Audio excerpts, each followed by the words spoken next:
നമ്മുടെ പുതിയ വീഡിയോയിലേക്ക് എല്ലാവർക്കും സ്വാഗതം. ചോറിൻ്റെ കൂടെ കഴിക്കാൻ പറ്റിയ നല്ലൊരു സൈഡ് ഡിഷാണ് കോവയ്ക്ക മെഴുക്കുവരട്ടി. വളരെ എളുപ്പമാണ് ഇതുണ്ടാക്കിയെടുക്കാനായിട്ട്, അതുപോലെ തന്നെ വളരെ ടേസ്റ്റിയുമാണ്. അതിനായിട്ട് ഒരു പാനിലേക്ക് വെളിച്ചെണ്ണ ഒഴിച്ചു കൊടുക്കാം. എണ്ണ ഒന്ന് ചൂടായി വന്ന് കഴിയുമ്പം 1 ടേബിൾ സ്പൂൺ കടുക് ചേർക്കാം.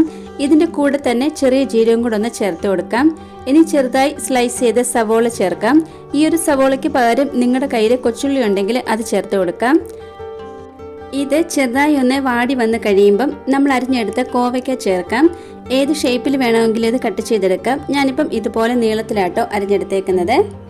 ഇനി ഇത് നന്നായി മിക്സ് ആക്കി കൊടുത്തതിന് ശേഷം ആവശ്യത്തിന് ഉപ്പ്, അല്പം മഞ്ഞൾപ്പൊടി, 1 ടേബിൾ സ്പൂൺ മുളക് പൊടി, എരിവിനനുസരിച്ച് മുളക് പൊടി ചേർക്കാം. ഞാനിപ്പോൾ ഇവിടെ കാശ്മീരി മുളക് പൊടിയാണ് എടുത്തേക്കുന്നത്. 1 ടേബിൾ സ്പൂൺ മല്ലിപ്പൊടി ചേർത്ത് ഇതെല്ലാം കൂടി നന്നായി മിക്സ് ആക്കി കൊടുക്കാം.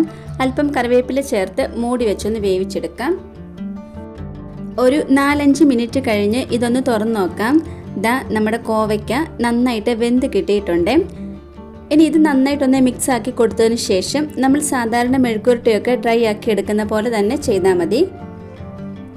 ഒരു 5 മിനിറ്റ് മാത്രം മതി, അതിൻ്റെ ഉള്ളിൽ ഇത് റെഡിയായി കിട്ടും. ചോറിൻ്റെ കൂടെ മാത്രമല്ല, നമുക്ക് ഇഷ്ടമുള്ള എന്തിൻ്റെ കൂടെ വേണമെങ്കിലും ഇത് കഴിക്കാവുന്നതാണ്.